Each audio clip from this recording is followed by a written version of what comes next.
ఏడవ దశాబ్దానికి చెందినటువంటి ధర్మకీర్తి అత్యంత ప్రతిభావంతుడైనటువంటి ఒక బౌద్ధ తత్వవేత్త, తర్కశాస్త్ర దార్శనికుడు, నలంద విశ్వవిద్యాలయంలో ఆచార్యుడు. ఇతడు బౌద్ధుల్లో యోగాచారం, సాత్రాంతిక శాఖలకు చెందినవాడు.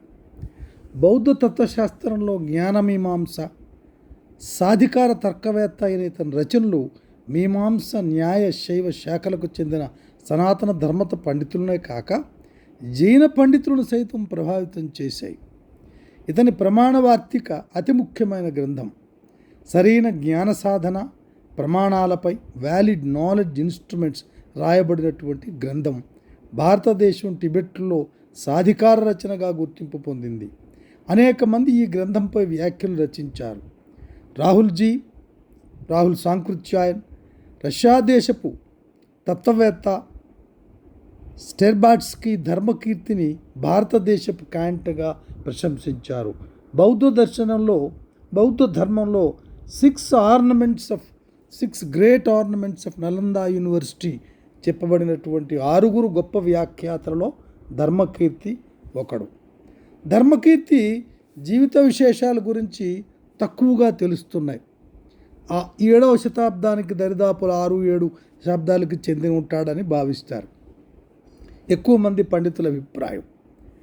టిబెట్ మహాత్ముల చరిత్ర ప్రకారం ధర్మకీర్తి దక్షిణ భారతదేశంలో ఒక బ్రాహ్మణ కుటుంబంలో జన్మించాడు. ఇతని జన్మస్థానం చోళ దేశానికి చెందిన తిరుమలై, నేటి ఆంధ్రప్రదేశ్లోని తిరుపతి అని ఒక సాంప్రదాయ ప్రకారం. ధర్మకీర్తి ప్రముఖ మీమాంసకారుడు కుమారుల భట్టు యొక్క మేనలుడు అని చెప్తున్నారు, కానీ దానికి ఎక్కడా నిదర్శనం కనిపించలేదు. అయితే ధర్మకీర్తి వేదాంగాలను అభ్యసించాడు. తర్వాత బౌద్ధమత ప్రభావానికి లోనయ్యాడు. బౌద్ధంలో చేరిన పిదప ఈశ్వరసేన వద్ద ముందు విద్యాభ్యాసం చేశాడు. తర్వాత నలంద విశ్వవిద్యాలయంలో వెళ్ళి అక్కడ పీఠస్థవిరుడు ఆచార్య ధర్మపాలుని వద్ద బౌద్ధ దర్శనాన్ని, బౌద్ధ తర్కాన్ని అభ్యసించాడు. ఆ తర్వాత బౌద్ధ భిక్షు అయ్యాడు. అయితే ధర్మప్రసాదిత సన్యాసి వలె కాక సాధారణ బౌద్ధుడిగా జీవించాడు. దిగ్నాగుని తర్కం, బౌద్ధుల విజ్ఞానవాదం ఇతన్ని అమితంగా ప్రభావితం చేశాయి. అయితే ధర్మకీర్తికి ఇష్టమైనటువంటి రచన ఈ ప్రమాణవార్తికమైనటువంటి ప్రమాణం, న్యాయశాస్త్రం గురించే తను ఎక్కువగా రాశాడు. అయితే ధర్మకీర్తికి న్యాయశాస్త్రం అంటే చాలా ఇష్టం. దిగ్నాగుడైన శిష్యుడైన ఆచార్య ఈశ్వరసేనుడి దగ్గర న్యాయశాస్త్రాన్ని అధ్యయనం చేసినందువల్ల తన గ్రంథ రచనలో ఎక్కువగా న్యాయశాస్త్ర గ్రంథాలనే రచించాడు. ప్రమాణవార్తికం, ప్రమాణ వినిశ్చయం, న్యాయబిందు, హేతుబిందు అటువంటి చాలా గ్రంథాలు రాశారు. ఇతని గ్రంథాలు పెద్ద సంఖ్యలో టిబెట్టు భాషలో అనువదింపబడ్డాయి. ధర్మకీర్తి గ్రంథాల వల్లనే బౌద్ధ న్యాయశాస్త్రంలో ఇతని ఉన్న ప్రముఖ స్థానాన్ని అంచనా కట్టవచ్చు. అయితే రాహుల్ సాంకృత్యాయన్ ఎంతో వ్యయప్రయాసల కోర్చి కష్టించి టిబెట్ నుంచి తీసుకొచ్చినటువంటి గ్రంథం వల్ల ధర్మకీర్తి వాళ్ళ విషయం మనకి భారతదేశంలో ఎక్కువగా ప్రచురితమైంది. అంతకు లేకపోతే ధర్మకీర్తి గురించి ఇంతగా మనకి తెలిసి ఉండేది కాదు. ప్రమాణవార్తీకం, ధర్మకీర్తి రచించిన ప్రమాణవార్తీకం దిగ్నాగుడి ప్రమాణ సముచ్చయానికి ఓ స్వతంత్ర వ్యాఖ్య అని చెప్తారు. ప్రమాణవార్తీకంలోని 4 అధ్యాయాల్లో విషయం ఉంటుంది. ప్రమాణ సిద్ధి, ప్రత్యక్షం, స్వార్థానుమాన ప్రమాణం, పరార్థానుమాన ప్రమాణం. అయితే ఈ క్రమాన్ని సాధారణంగా ఇలా తెలియపరుస్తుంటారు: స్వార్థానుమానం, ప్రమాణ సిద్ధి, ప్రత్యక్ష, పరార్థానుమానం. కాగా ఈ క్రమం దార్శనిక చింతన గ్రంథాల్లో ధర్మకీర్తి న్యాయశాస్త్రం గురించి చర్చించాడని ముందు అనుకున్నాం. దార్శనిక భావాలను వాటిలోనే పొందుపరిచాడు. కాగా ఏ గ్రంథాల్లోనూ అన్నిటికంటే పెద్ద గ్రంథము ఆయన రచించింది ప్రమాణవార్తీకమే. అన్నిటికంటే ఎక్కువ విషయాలను చర్చించింది కూడా ప్రమాణవార్తీకమే. అయితే అనవసరమైన చోట విషయాన్ని క్లుప్తీకరించడంలోనూ ధర్మకీర్తిని ప్రత్యేకంగా చెప్పుకోవచ్చు. అక్షపాదుడు వాద వివరణిస్తూ 18 నిగ్రహస్థానాల్ని ప్రకటించాడు. అయితే మనం ఒక్కసారి ధర్మకీర్తి కాలం నాటి దార్శనిక స్థితిని కానీ మనం ఒక్కసారి ఆనాటి సాంప్రదాయకర్తలు చెప్పినట్టు దర్శనాన్ని శాస్త్రాన్ని కానీ అధ్యయనం చేస్తే వారు దిగ్నాగుడు యోగాచార సాంప్రదాయాన్ని అంగీకరించాడు. ధర్మకీర్తి కూడా అదే సంప్రదాయాన్ని ఆమోదించాడు. వసుబంధుడు, దిగ్నాగుడు, దిగ్ధంతులనదగు బౌద్ధ దార్శనికులు శూన్యవాదాన్ని వదిలి విజ్ఞానవాదాన్ని స్వీకరించటం ఆనాటి ఒక విజ్ఞానవాదం తాలూకా అవసరం అయి ఉంటుంది. అయితే ధర్మకీర్తి శుద్ధ యోగాచారవాది కాదు, సాత్రాంతిక లేక స్వాతంత్రిక యోగాచారవాది. సాత్రాంతికులు బాహ్య జగత్తే ముఖ్యమంటారు, యోగాచారులు కేవలం విజ్ఞానం, చిత్తం, మనస్సు ముఖ్యమంటారు. అయితే ధర్మకీర్తి తన స్వతంత్రమైనటువంటి స్థితిలో న్యాయశాస్త్రాన్ని అశేషమైనటువంటి ప్రజ్ఞావంతంగా రాశాడు. అయితే ప్రమాణవార్తీకంలో ధర్మకీర్తి చెప్పినటువంటి కొన్ని విషయాలు ఉన్నాయి. ధర్మకీర్తి ఏ విషయం చెప్పినా కూడా ఆ విషయాలపై పట్టు ఒక అసమాన ప్రజ్ఞతో చెప్పుకుంటూ వచ్చాడు.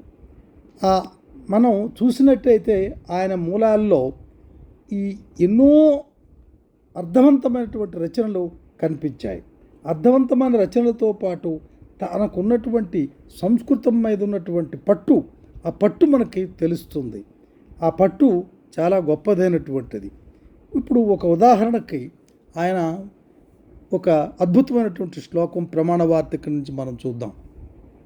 వేద ప్రామాణ్యం కస్యచిత్ కర్తృవాద స్నానే ధర్మేత్వాజాతి వాదావలేషు సంతాపారంభం పాపహానాయ చేతిధ్వస్త ప్రజ్ఞానం పంచలింగాని జాడ్యే.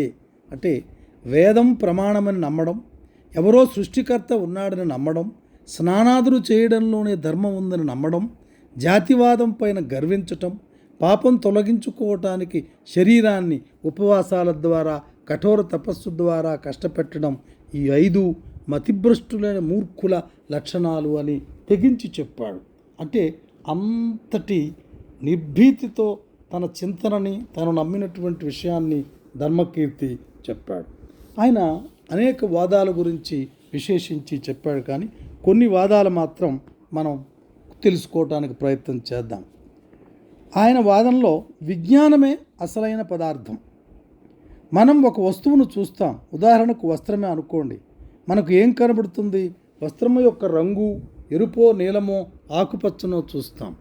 ప్రత్యేక భౌతికత్వం ఏముంటుంది? ఏం చూడగలం? రంగు, పరిణామం మొదలైన లక్షణాల ద్వారా, ప్రమాణం ద్వారా కానీ ఏ విధంగానూ గుర్తించలేము. దీన్ని బట్టి భౌతికత్వం, తత్వం అంటే ఏమిటి? కంటితో చూసే రంగు మొదలైనవి, చేతితో స్పర్శించి తెలుసుకునే గుర్తు మొదలైనటువంటివి. వస్త్రం కాదు కదా. ఇంద్రియాలు ఇచ్చిన ఈ జ్ఞానం ఆధారంగా మనస్సు ద్వారా వస్త్రం అనే నిర్ణయాన్ని చేస్తుంది. భౌతికం ముఖ్యం కాదంటాడు ధర్మకీర్తి. దీనికి అనేకమైనటువంటి ఉదాహరణలు ఇస్తూ వచ్చాడు. చైతన్యము భౌతిక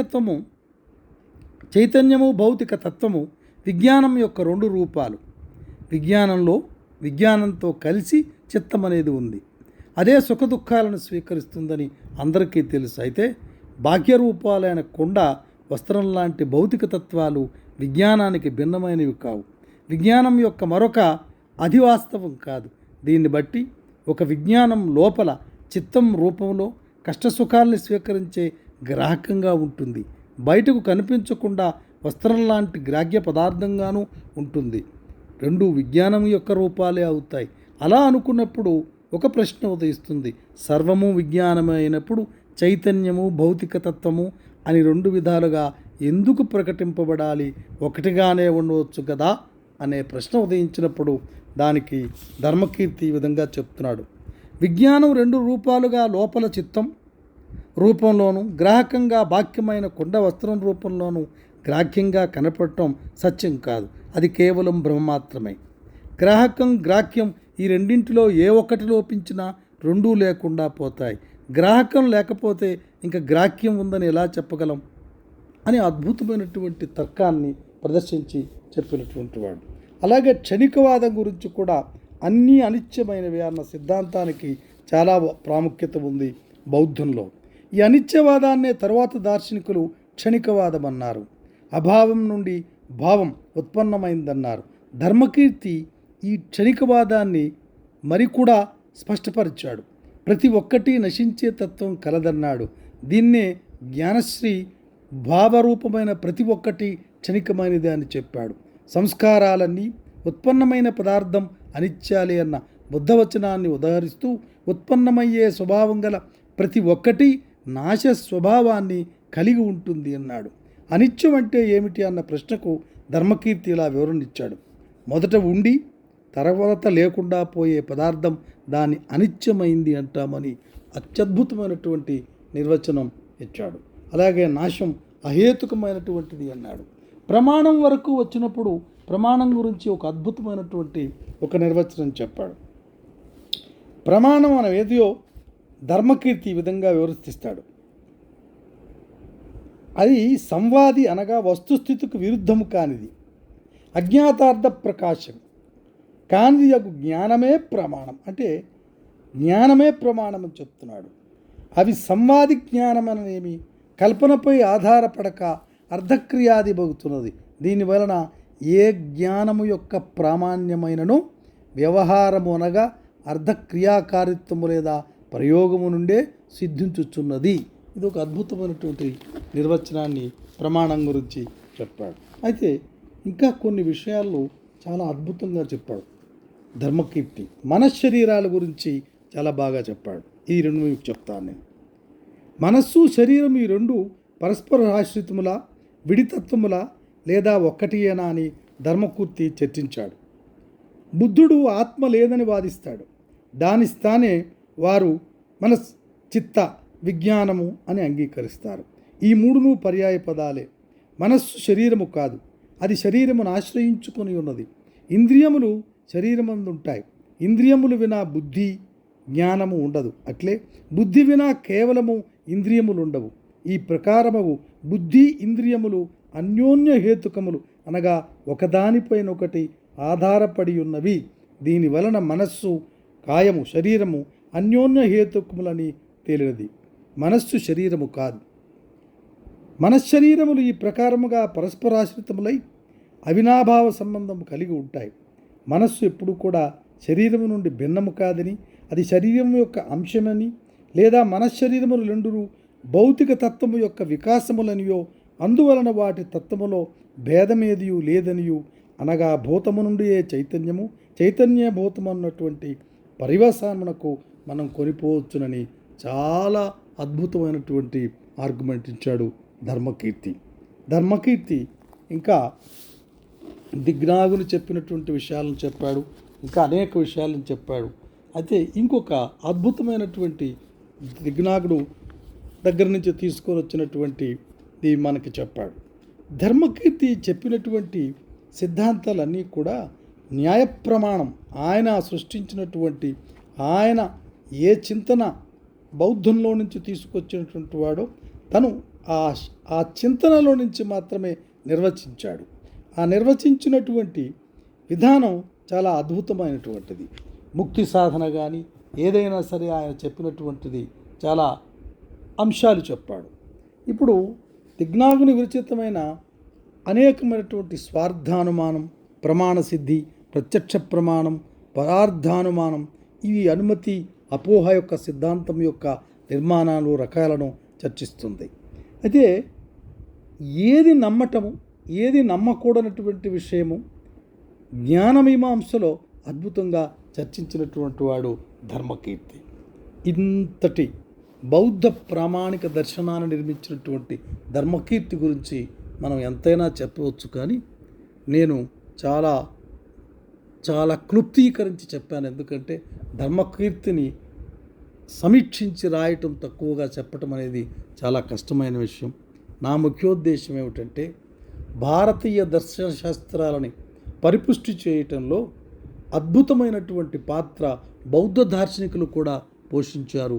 అటువంటి బౌద్ధ దార్శనికుల్లో అత్యద్భుతమైనటువంటి మేధావి, గొప్ప మేధా సంపత్తి కలిగినటువంటి వాడు, గొప్ప చతురుడు, నిర్మాణాత్మకమైనటువంటి లాజిక్, చాలా ప్రమాణ శబ్దానికే నిర్వచనం చెప్పగలిగినటువంటి గొప్ప మేధావి ధర్మకీర్తి గురించి చదివితే మనం బౌద్ధ తార్కిక జ్ఞానం, బుద్ధిస్ట్ లాజిక్ని మనం అర్థం చేసుకోగలుగుతాం.